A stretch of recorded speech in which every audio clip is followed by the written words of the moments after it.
So here's where we are in the story. Jesus knew God had sent him to rescue the whole world, but this rescue would cost Jesus his life. After Jesus ate dinner with his disciples, which we call the Last Supper, Jesus went out with his disciples to a garden called Gethsemane. There were rows of olive trees, and across the valley, Jesus could see the holy temple and the city of Jerusalem. Jesus told the rest of his disciples to stay behind and asked Peter, James, and John to pray with him. Then Jesus grew distressed and troubled. His sweat became like drops of blood. My soul is very sorrowful, even to death. Remain here and watch. Jesus went on a little farther, fell to the ground, and prayed, Abba, Father, all things are possible for you. Remove this cup from me. Jesus was about to take the punishment for all the wrong things everyone has ever done everywhere.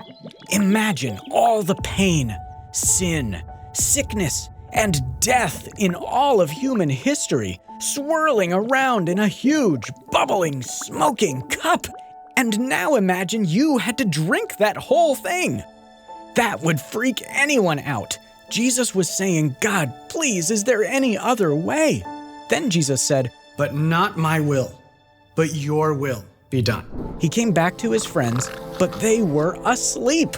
Jesus said, The spirit is willing, but the flesh is weak. Jesus knew his friends cared about him, but they could not bear his burden. Jesus prayed some more and had to wake up his friends who were asleep again.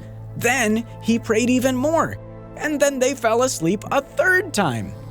Their eyes were heavy when Jesus said, The hour has come.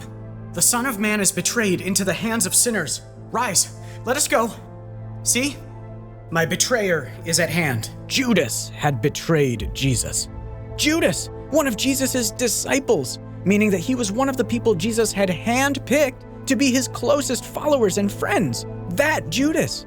He had a crowd of soldiers and religious leaders, some of them carrying swords and clubs.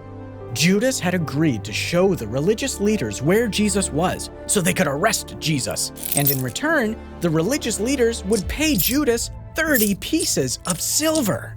Judas went up to Jesus and said, Greetings, Rabbi. Jesus said, Friend, do what you came to do. And then Judas greeted Jesus with a kiss. That was a normal way for people to say hi back then. But then Jesus said, Would you betray me with a kiss? Before Judas could reply, the crowd seized Jesus. The disciples asked Jesus, Should we strike them with our swords? Then Peter stepped forward, swung his blade at one of the men, and cut off his ear. Jesus said, No more of this. Put your sword back into its place. For all who take up the sword will perish by the sword.